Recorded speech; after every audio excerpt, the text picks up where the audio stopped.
everybody. Welcome to the Talking Disney Classics podcast. And we're really excited this month. We are going to be talking about Enchanted. Going to be super fun. And I am film critic Rachel Wagner, and Stanford's here. Rachel, hi. How's it going? I'm doing good. How are you? Hey, I'm great. I'm so excited to talk with you about this great movie. Yeah, this was really fun to get to revisit today. Hadn't watched it in a while. You always wonder, will it hold up? And I think if anything, now that we've had Disenchanted, it feels even better. Yeah, I agree. Absolutely agree. Yeah. Yeah. And this came out in 2007, and it was definitely one of my favorite movies from that year. And traditionally, Disney has not been the best at making fun of themselves. So I think this movie feels even more special in the fact that it pokes fun at itself so well. Mm-hmm. Yeah, I agree. It's so unusual when Disney lands on making fun of themselves.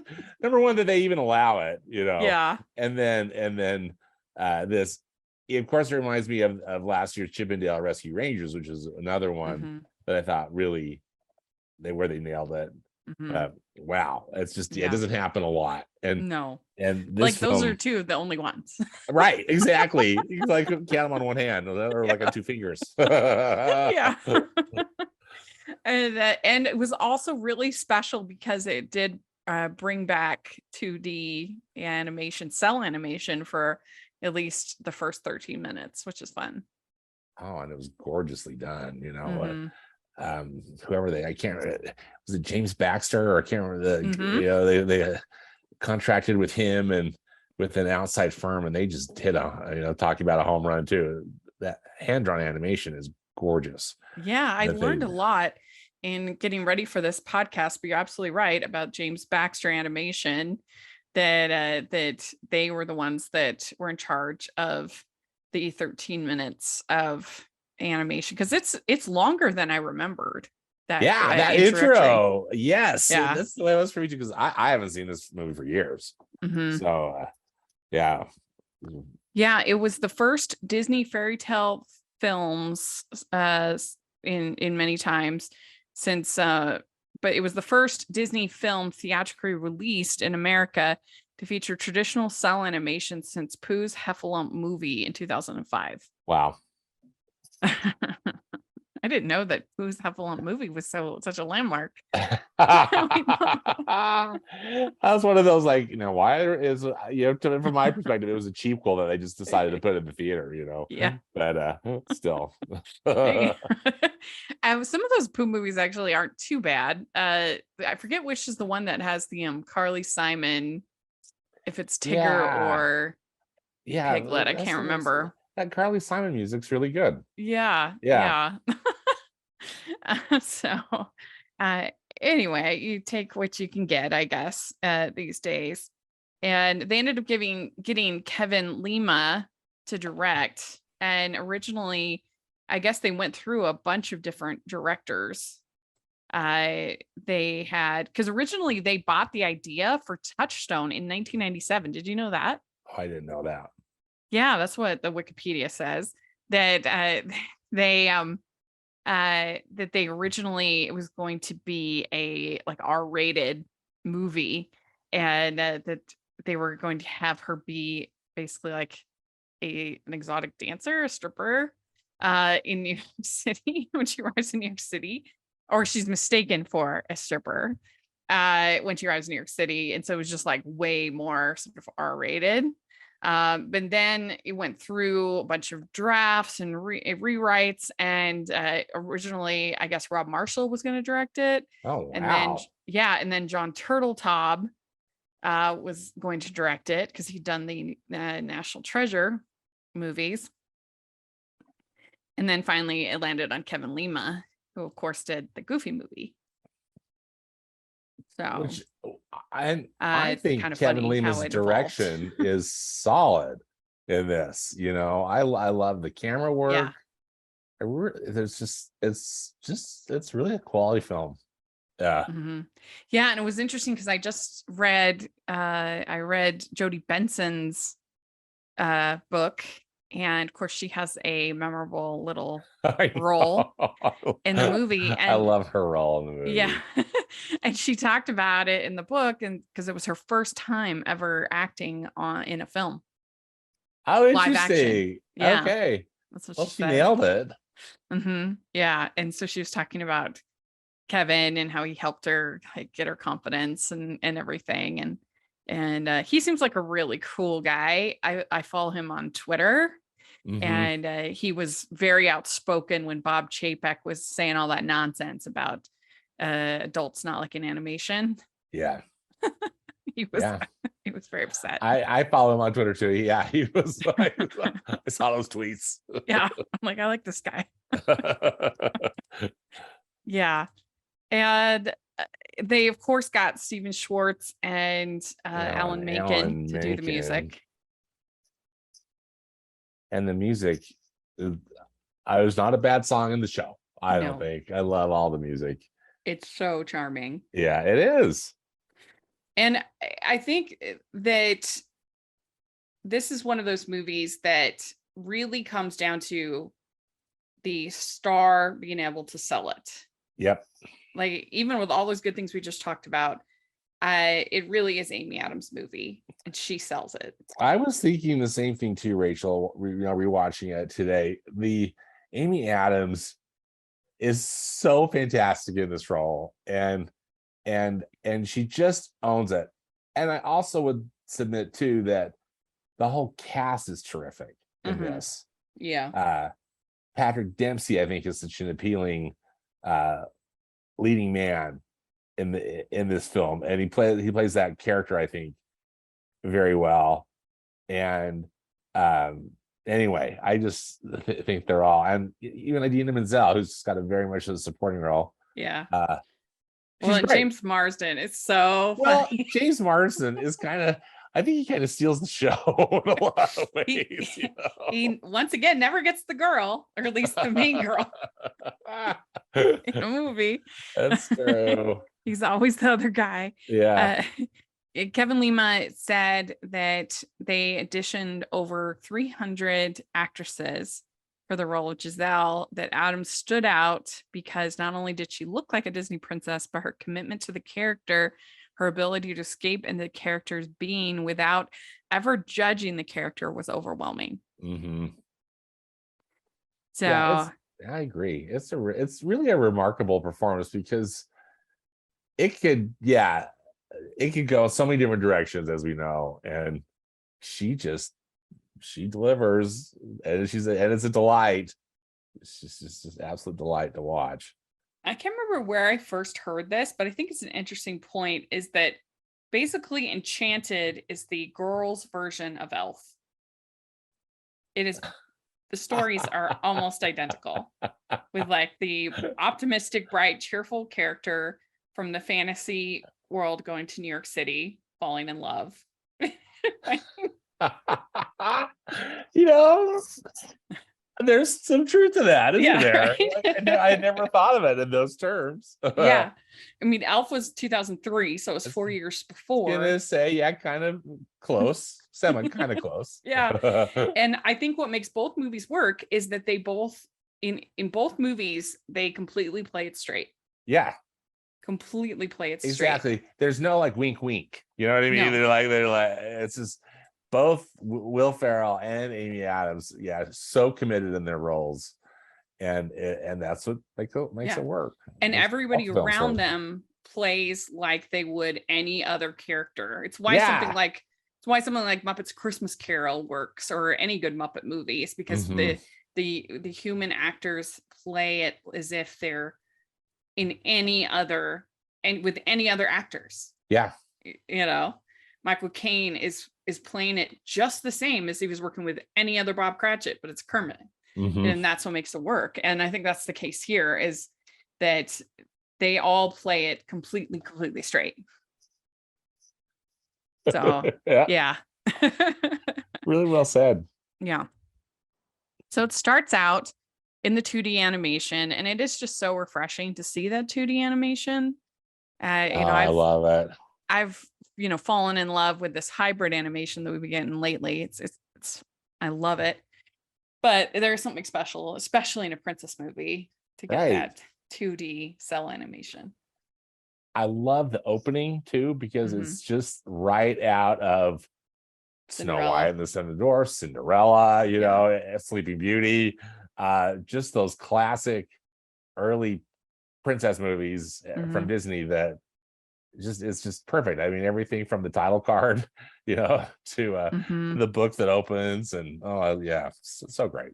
Yeah, Kevin Lima said she's 80% Snow White with some traits borrowed from Cinderella, Princess Aurora, although her spunkiness comes from Ariel and Yeah, from Little Mermaid. yeah, it's perfect. That's how I describe it too, because I just kind of I feel like she's more of a combo of Snow White and of Ariel, Yeah. but they definitely threw some Cinderella stuff in too, which I think, you know, and Sleeping Beauty really works. Yeah. But Are you a fan of Rachel's reviews? Do you look forward to Family Movie Night, Female Film Critics panels, or the Talking Disney podcast? If so, please consider supporting the podcast by becoming a Patreon. As a patron, you get to access monthly events such as the watch-alongs and Q&As, where you get to talk to stars and find out the behind the scenes of the movie making industry. And you can pick what I review for Family Movie Night or even become a guest on the podcast. Podcasts and YouTube channels are expensive, and I really, really could use your help. I would so appreciate it. You also get to be a member of the Facebook group where we talk about all the films that we're seeing, and we have so much fun. Go to patreon.com/hallmarkies and select one of the Rachel's fan tiers. That's patreon.com/hallmarkies. Love the most about her character that I think separates her from any of the other princesses is that she is actually called upon to do some mothering. We never see that from any other princess because they're all sort of young ingenues. You know, we never see any of them really taking care of a child the way that she does with Morgan. And I think that's something really special about Giselle. mm-hmm. I like how they integrate Morgan into this story, Mm-hmm. and she's such a good little actress, you know. Yeah. And I yeah, I'm with you. Really, really, it's great. Mm-hmm. In the Indiana Delasia, Prince Edward hears her singing, and Nathaniel has been distracting him with all these trolls, chasing trolls, and but he can't distract him away from Giselle and his beautiful singing. And like I said, I think James Marsden is so funny in this movie, even his voice work. I think so too, and I love how I think that the animation really captured him too. You know, it really looks like. I mean, Giselle looks less like Amy Adams and more like, you know, Ariel. Just a real classic Disney princess. But wow, the animation is funny too because he's so earnest. Yeah. You know. Yeah, it's so good. Yeah. And then we have Queen Nerissa, and she's definitely very inspired from the Evil Queen. Oh yeah, absolutely. Snow White. Kind of Evil Queen and Maleficent, right? Yeah. And we even have, a point where she's giving a poison apple.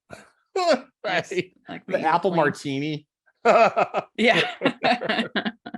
Well, and then when the one with the apple is on fire and it burns the cyclist.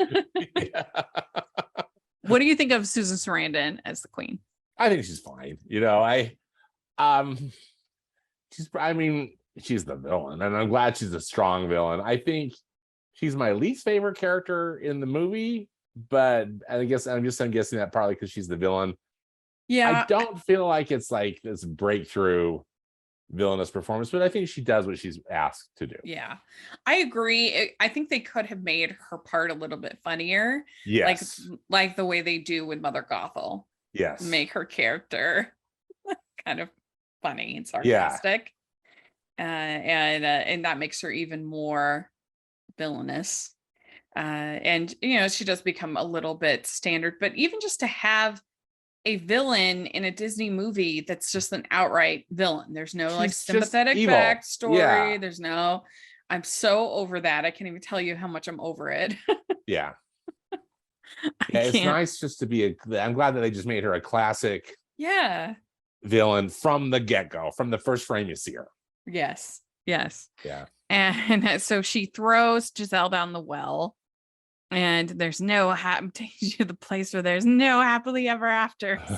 New York City. It's New York City. And this whole, like, her first introduction to New York is so well done. Oh, isn't it though? Yeah. Yeah. And she calls the little person grumpy, and he's like, "What's with you, lady?" And the old man who takes her crown, and Yeah. it's so good. It's so Hilarious. good because she again just wins, from Amy Adams, so delivers that performance. And I just love, it's like every stereotypical New Yorker thing, or negative thing about New Yorkers, they kind of exploit. And then I love, but I love so much about Amy Adams' performance too is that she is clinging on to her optimistic viewpoint, even though she's just in hell. She's gone from this idyllic place to this mysterious live action world, that is just, and I don't know how she does it, but you can just tell it in her face. Well, it's just so funny. Somebody that has no understanding of sarcasm, that works so well. Yeah. And she's so funny when she says, "Nobody's been nice to me. Welcome to New York." Well, thank you. I know. It's like that's I know. And she sees really the billboard for the Palace Casino, and she goes up to the sign and falls into Robert's arms, who's the divorce attorney.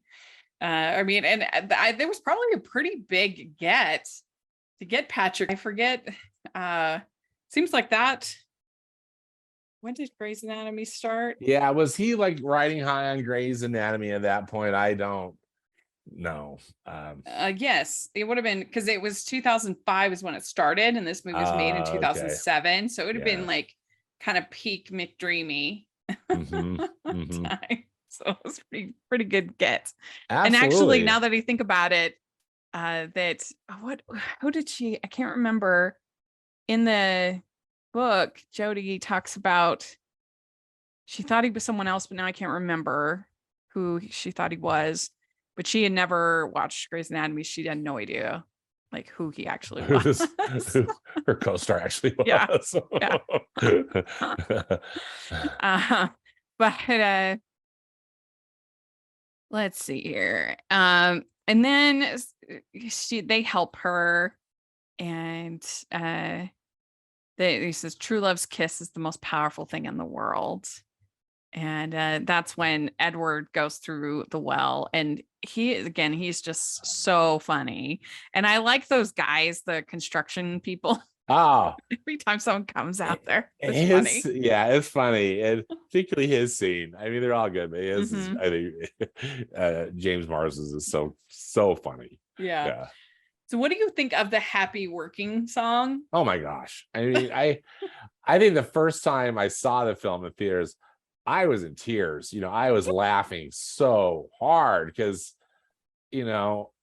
Whistle While You Work, and those I adore those scenes so much. There's just nothing I love more than Snow White or any Disney princess and her forest friends. I just love that so much. It is a little gross, I have to say. It disgusting. Gives me those squirminess a little bit. It's absolutely rats and it's cockroaches. I mean, that's what makes it so funny, because she summons all the creatures, and that's all there is around her, are the rats and cockroaches of the city, and pigeons, and it's so gross.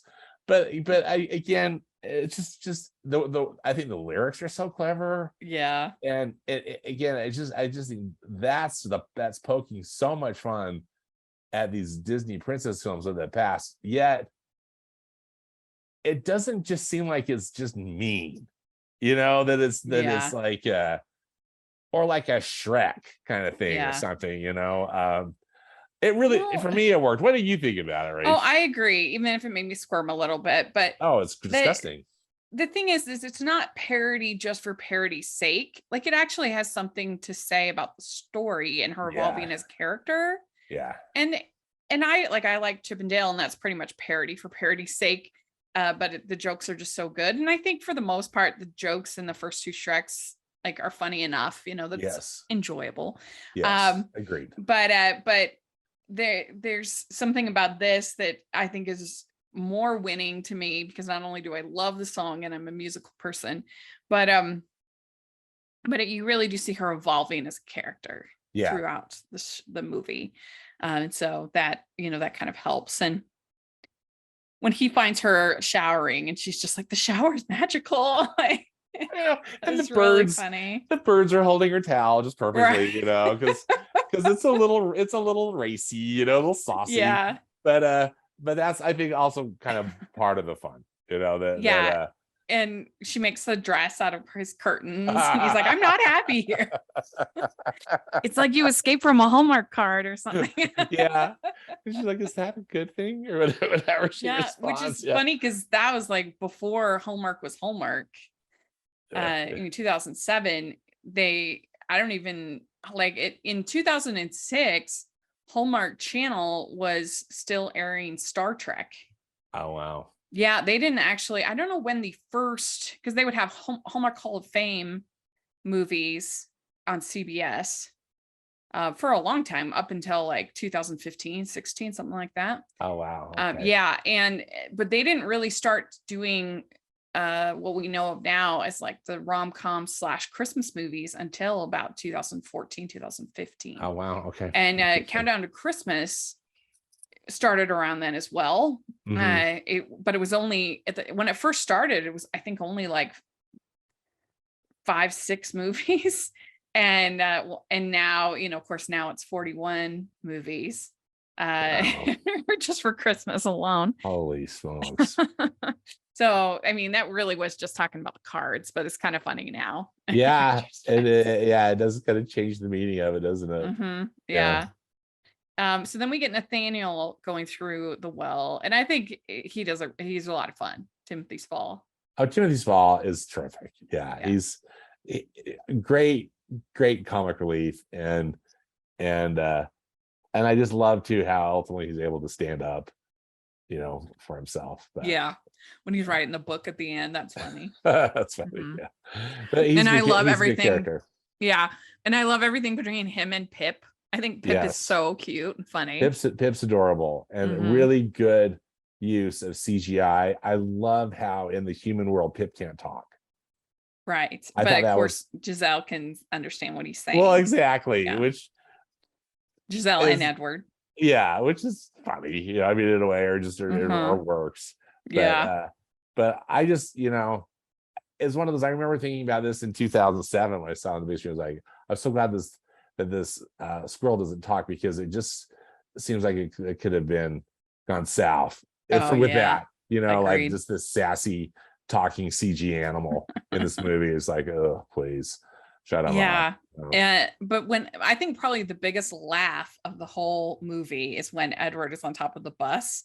The steel beast is dead. I will set you free. Stars. That is so funny. That bus driver is the best. Yeah. That New York bus driver. I just love. Yeah. Hilarious. Well, and Giselle tells Robert that he needs to sing to Nancy. Nancy is his girlfriend. And she stumbles upon them in an awkward position, and he created a completely unnecessary problem between me and Nancy. Really funny. Yeah. And then she ends up at his divorce firm, and there's this couple that he's been helping that are fighting over a baseball card at one point. And this couple, they're getting divorced, right? Yeah. Basically, they're mad at each other and they're getting divorced. Yeah. And Giselle is very upset about this couple divorcing. She just can't believe it, which is so sweet. Yeah. Her naivete, is so endearing. And Amy Adams, again, she pulls it off, right? She's the one who makes it. But don't you love, I love that scene so much. How, the things that, I guess it's a combination of complimenting the screenwriters as well as just everything. Kevin Lima directing it, and because it's so charming. It's just that just shows Giselle's goodness and how she like brings people together. She Because it brings people. really is so sad. I mean, when a couple breaks up, oh, Yeah, it's heartbreaking. And I here, remember I remember please. when my aunt and uncle got divorced, and we saw, it was my uncle was the one that's related to me, right?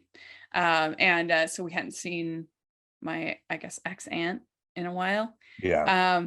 Anyway, and we saw her downtown, and I just remember just like after we, said hi, how are you doing, kind of thing. Me and my sister just like crying our eyes out because it was so sad. Sad. Yeah. It was so sad. The family gets, torn apart, and it's never the same. And Yeah. it's really sad. And I've Yeah. been very fortunate in my life to have been extremely sheltered from divorce. I mean, my parents are not divorced. None of my siblings have gotten divorced. None of my cousins have gotten divorced, amazingly. And I've had a few aunts and uncles that got divorced, but not that many. I mean, and most of my friends who got married, like when I was in college and stuff, most of them are still married. I've just been very, very lucky in that regard. And I'm very grateful. I certainly have never been divorced. So anyway, it's just kind of a unique thing. Yeah. But I saw this. So then we get the whole thing, then we get the whole scene with That's How You Know. Which is a showstopper. Yeah. So good. And I read that scene in Central Park, it's the 5-minute scene, took 17 days to finish due to the changing weather, which allowed only 7 sunny days for the scene to be filmed. Oh, my the filming stars. was also hampered at times by Patrick Dempsey's fans. The scene was choreographed by John O'Connell, who had worked on Moulin Rouge beforehand, and included 300 extras and 150 dancers. Oh my goodness. It's tremendous. And I think one of the reasons it is so great is it's filmed there on location in the park. And I've wondered that same thing. Thanks for the stats, because I just wonder, how many days did this take to film? Because it's elaborate. Yeah. And I guess that's one of the things I appreciate about this movie too, is they did not go cheap. And anyway, I think, and it shows. Yeah, I mean, that's this shows the difference between like a television movie budget and a feature film budget, because most of the like Hallmark movies, TV movies, something on Disney Channel or something like that, they have around 12 to 15 days period for the entire shoot. For the whole shoot. Yeah, and here you have 17 days for 5 minutes. For this one segment. Yeah. Which again is a really important segment, I think, in the show. But wow, amazing. And there's an attention to detail that really makes a big difference in a movie like this. Like the fact that Edward goes to stay at the Grand Duke Hotel is just funny. It's hilarious. Yeah. It appears this magic box controls the magic mirror. I love that. Well, and great stuff on the TV. Paige O'Hara, makes an appearance. Oh, I didn't even notice that. Yeah, she's like in like one of the soap operas that he watches. Okay. If I'm not mistaken, I think it's a soap opera. Yeah, that's funny. I didn't know it was her. That's funny. Yeah, and I can't remember if there's somebody else on the TV. Judy Kuhn, if I'm not mistaken. Oh, really? The voice, Pocahontas. That's funny. She's one of the people that answers the door. I think she's, how he's banging all the doors on the apartment building. Like, I'm here to save you, or whatever. I think she's the one with all the kids. And like the comment was, it was like, it's too late. That's or something. I think that's what she says. I'm not mistaken, that's Judy Kuhn. Yeah, and Nathaniel says to him, "Sire, do you like yourself? What's not to like?" That's really good. And then you got poor Pip on that hanger. That made me sad. So mean. But he's clever. That was a very clever escape that Pip Pip does. And then we get their date. So Giselle learns about what a date is. And then they go to get pizza, and he's like, oh, it's not a date because Morgan's here. And that's when she finds out about Morgan's mother. And so that's a very sweet scene. And she almost drinks the poison apple martini. Yeah. That's a sweet scene. And I thought that was handled well too. Don't you, or how do you feel about I that? agree. Like, that's to say, one of my favorite things about her as a character is that she is so nurturing. And you really don't get that with any other princess. Yeah. And so, I mean, the closest I can think of, I mean, I guess with Cinderella, you get a little bit where she like kind of mothers the various, her friends, but you don't get much. And so it's just special. And then, Edward knocks on all the doors. Any last words before I dismiss you? He sings too. I've been dreaming of. Yeah. It's really good. And Giselle tells Edward that she wants to go on a date.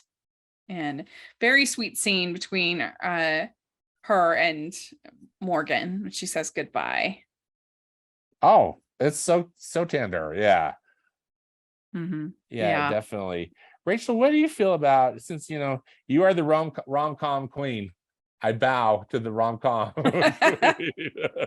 But as the relationship between Patrick, I mean, Robert and Giselle, do you feel like that is done proper, well, or what's your take? I mean, in some ways I feel like he could probably be played by almost anybody, like anybody that's sort of handsome and charming, kind of, it's almost like a Cary Grant kind of role, in just sort of charming and dashing, but I do think that they have chemistry, and it works. Chemistry too. Yeah, and I wanted to get your opinion on it though. I approve. You're better with seal of approval.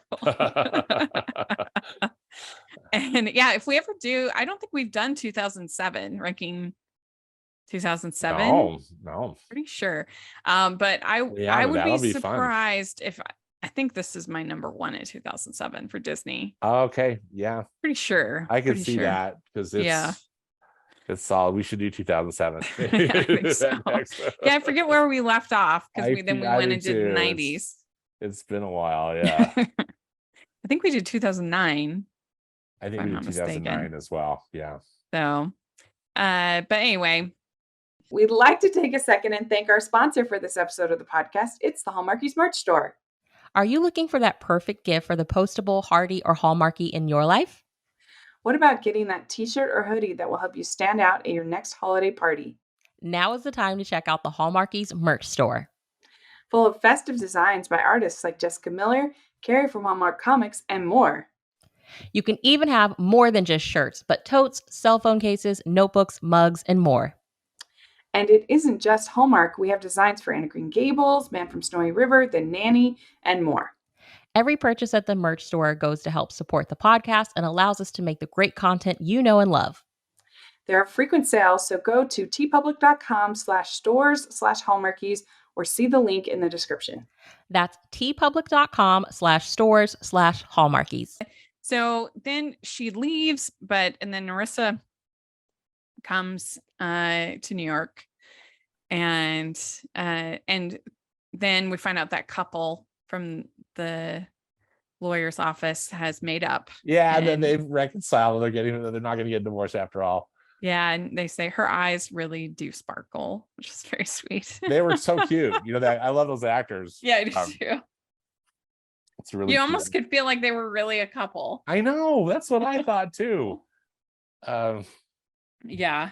And you could really feel the hatred early on, and then just then get to the. I thought it was very believable. Yeah, very believable. So then she goes back and talks to Morgan because they're going to go to this ball, and she says this better than a fairy godmother is her dad's credit card. And I agree with you. I love her and Morgan together. I think it's just a sweet dynamic. And she also says, I've met so many kind stepmothers. Yeah. Which there are a lot of like really wicked stepmothers in stories. And it's because for like back when there was Grimm's and, when a lot of these fairy tales were written, it was seen as kind of unnatural or, kind of something not quite right about it. Yeah. And so that's why it was written that way a lot of the times. Or an old maid is often the villain. But yeah, the number of like kindly stepmothers, thank goodness for Sound of Music. Yeah, exactly. Kind of like our primary example of on like film. My stepmother. Yeah. Yeah. But then the thing is, I don't love her dress for the ball. Her purple dress. She shows up in the modern dress while everybody else is in Yeah. period clothing. Yeah. Yeah, that seemed a little off, kind of weird. Like, well, even not being modern, I just didn't love it. It just was kind of to me. I feel like Giselle would have a more fun dress than that. I mean, her two other dresses that she made were, I thought, prettier and looked better on Amy Adams than that dress. Personally. So, but I'm no judge. I'm no fashionista. Sorry. I wish I don't have. The only thing to me that was striking was how modern looking it was. Yeah. And same with her hair. Having it smooth like that, flat. I didn't love it. But you have this big dance. And here is the spot where I think you could have had Nancy sing for some reason, just make her a singer. Yeah. I think this is where you could have had Idina sing and it would have fit. Yes. Because it's such a big moment. It's like at a gala, it's at a ball. And they just have like some random guy sing this song that we don't even know. Yeah, I don't know who that guy is. It's one of my I love every song in this movie, as I mentioned, but I love that song. That So Close song. I think it's really romantic and lovely. I thought, and plus just the lyrics work so well with what's happening in the film. Let me see if it says on the soundtrack. Just a sec. Yeah, I remember looking it up at one point, or I'm not sure if I owned the soundtrack or not, but I sure remember liking it. John McLaughlin. Yeah, his name. Who's that? Sorry, John. I don't know. You did a great job. Yeah, you did a great job. Way to go. Yeah. But I think it would have been a good spot to put Idina in. That's my primary complaint about this film, is that Idina is not given a song.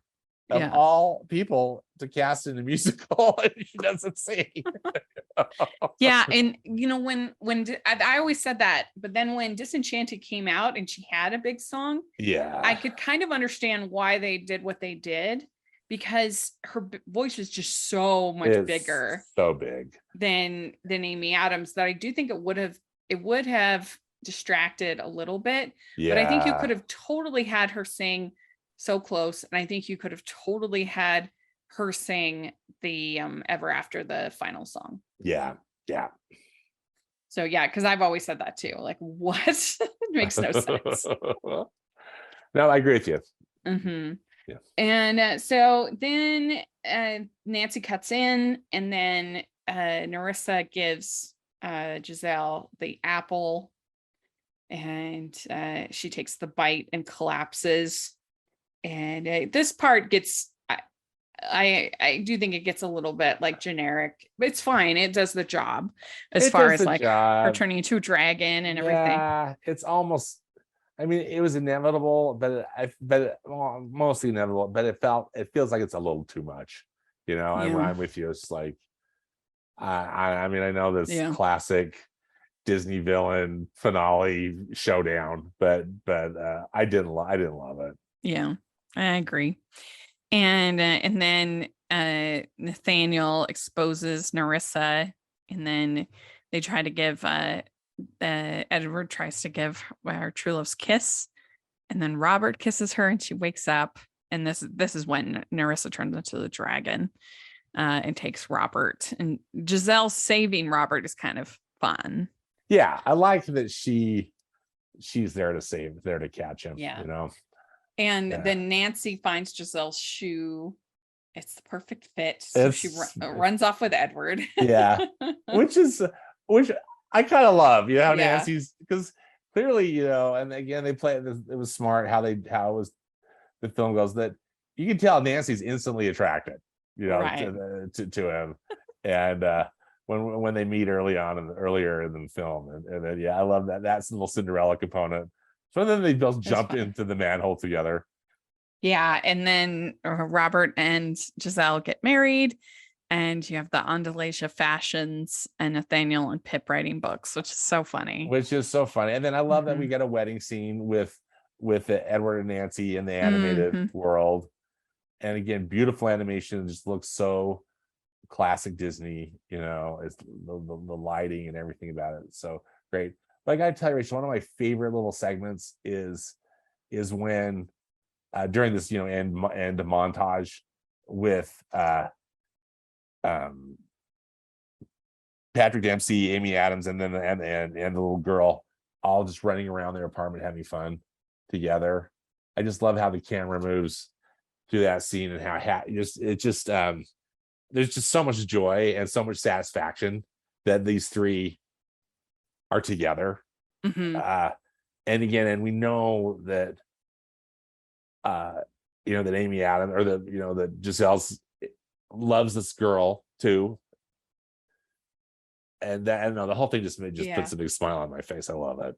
I do too. Well, we got a few comments on my Twitter from our friend Darren at NostalgiaCast. It says, it's the movie that kickstarted my eternal crush on Amy Adams. The movie itself is pretty great too. And then he shares a tweet from his where he says, I don't know about awards worthy, but watching Amy Adams chart her performance from literal cartoon character to figurative fish out of water to capable, sophisticated human in Enchanted is pretty special. Yeah. And then Jacob Martin, he says, I've had a love-hate relationship with it over the years, but I've never truly appreciated the film until now. Very funny and subversive while still feeling like a genuine love letter to why I love Disney movies in the first place. Great songs and Amy Adams at her best. And then Jonathan says, one of my favorite Disney live action films. And so there we go. So also we received a message from our friend Matthew David Klein, and he had this to say about the film. First off, how could you not like Amy Adams, Patrick Dempsey, James Marsden, and Susan Sarandon, among others, in their respective roles? I also love that Kevin Lima returned as director after directing films from branches of Disney like A Goofy Movie and Tarzan, for example. I liked how Disney went a different route by having Giselle marry the lawyer instead of Prince Edward. I like it looked as if it originally would happen at the beginning of the film. And the music by Alan Menken was amazing. Even there were one or two films where Menken's music felt a little like a dud. He does an overall great job of creating fun songs and score overall. Enchanted is no exception. I'd say it's a 9.5 out of 10. And I look forward to watching the sequel fairly soon. There we go.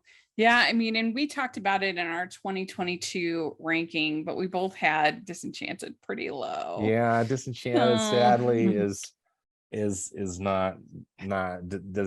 match the original. It's really, which is such a shame, because I had really, I don't know if I necessarily, I did have higher expectations for it, but while I was watching Enchanted, Rachel, today, I just kept trying to think, why did the sequel not, live up to the original? And well, it is something that romantic comedies struggle with sequels for the most part.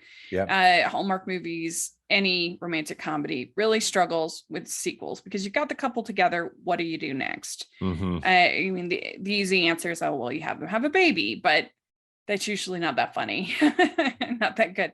It's just hard to have a sequel and so that's part of it, I think. Also, was definitely on they weren't spending 17 days shooting 5 minutes of that movie. I feel like it was shot in under in under 17 days, Yes. Yeah, it really had that feel to it, and that could be part of it as well. I think too, I mean, to Amy Adams' credit, her performance is great. And as we've talked about, I really admired how she could flip from being sweet Giselle to kind of crazy stepmom, Yeah. how there was parts where she was doing that, but the story just wasn't as compelling. And I feel like in a way it should have been. And because I love the cast, Yeah. I think that its worst sin is just being completely forgettable. I literally forgot about it. Yeah. I hadn't reviewed it just because I was so busy. And then I posted one of my current mini reviews on my site. Yes. With a bunch of catch up of Oscar screeners that I'd watched. And somebody was like, "Oh, what are you going to do your Disenchanted review?" I'm like, "Oh, I completely forgot about that movie." Disenchanted. All right. So, oh well.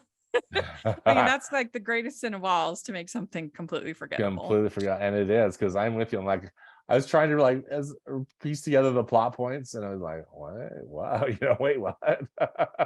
Yeah. Yeah. So there we go. And I think that we're going to do a couple of our canon rankings next. I have a couple friends who are really want to do episodes. So I think that's what we're going to do for February and maybe March. I don't know. We'll figure it out. But I think definitely February, my friend Cartoon Karma really wants to do one.